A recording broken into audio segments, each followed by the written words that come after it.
नमस्कार। आज हम शिव से शंकर किताब के जरिए एक बहुत ही गहरे सवाल को समझने वाले हैं। एक योगी जो दुनिया से पूरी तरह से अलग थलग है, वो एक गृहस्थ और पूरी सृष्टि का रक्षक कैसे बन जाता है? ये निराकार से आकार तक का एक बड़ा ही दिलचस्प सफर है। तो चलिए इस सफर की शुरुआत एक ऐसी पहेली से करते हैं जिसने सदियों से लोगों को हैरान किया है कि शिव, जो दुनिया का त्याग करने वाले एक महान तपस्वी हैं, उनकी पूजा अक्सर एक ऐसे रूप में होती है जो पहली नजर में यौन प्रतीक लगता है, यानी लिंग। अब ये जो प्रतीक है, लिंग, इसकी उत्पत्ति की दो बिल्कुल अलग-अलग कहानियां मिलती हैं, और यही कहानियां एक गहरे विरोधाभास को जन्म देती हैं जो शिव के दो एकदम अलग स्वरूपों को हमारे सामने रखता है। देखिए, एक तरफ कहा जाता है कि यह निराकार दिव्यता का प्रतीक है, तो वहीं दूसरी तरफ इसे कामुक शक्ति का एक बहुत ही प्रबल प्रतीक माना जाता है। इस गुत्थी को सुलझाने के लिए हमें शिव की यात्रा को बिल्कुल शुरू से समझना होगा।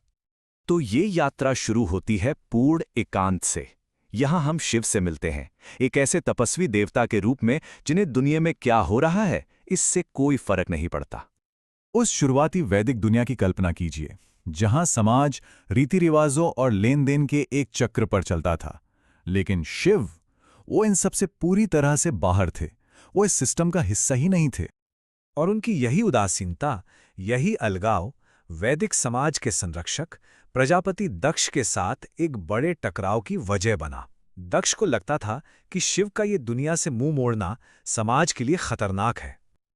अब ये स्लाइड देखिए, ये बहुत दिलचस्प है। ये दो बिल्कुल विरोधी रास्ते दिखाती है। एक है दक्ष का यज्ञ का रास्ता, जो इच्छाओं को पूरा करने के लिए दुनिया से जुड़ता है, और दूसरा है शिव का योग तपस्या का रास्ता, जो दुनिया से परे जाने के लिए एक अंदर की यात्रा है।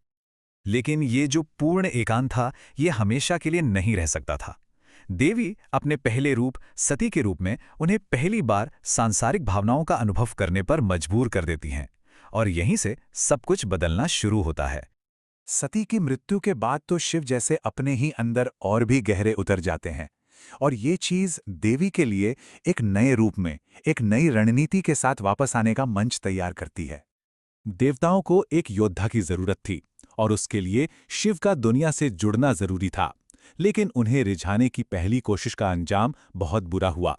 सांसारिक इच्छा और कामुकता की आग शिव की तपस्या की आग के सामने टिक ही नहीं पाई।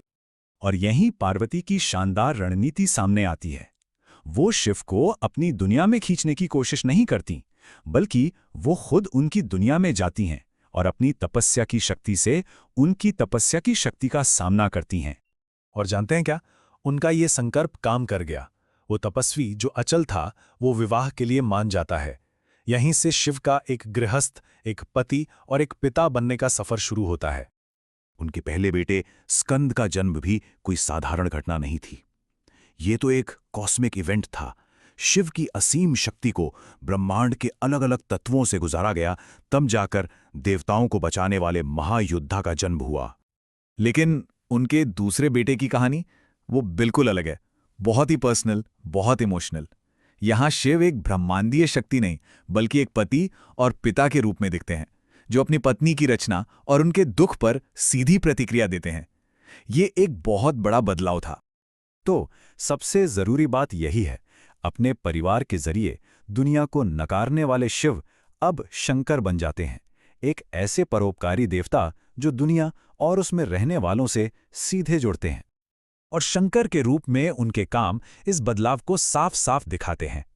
वो दुनिया को बचाने के लिए जहर पी जाते हैं, विनाश करने वाली गंगा को अपनी जटाओं में रोककर धरती का पोषण करते हैं। उनकी भक्ति अब सबके लिए है, चाहे वो कोई भी हो। ये ठंडी उदासीनता से दुनिया के संघर्षों में एक सीधी और दयालु भागीदारी है। और ये हमें वापस हमारे पहले सवाल पर ले आता है। अब हम लिंग को सिर्फ एक यौन प्रतीक के तौर पर नहीं, बल्कि इस पूरे भव्य परिवर्तन के एक गहरे प्रतीक के रूप में देख सकते हैं। ये उस परम संतुलन का प्रतीक है जहां भीतर की दिव्यता बाहर की दिव्यता से मिलती है, जहां एक स्थिर शांत आत्मा इस गतिशील हमेशा बदलती दुनिया के साथ एक हो जाती है।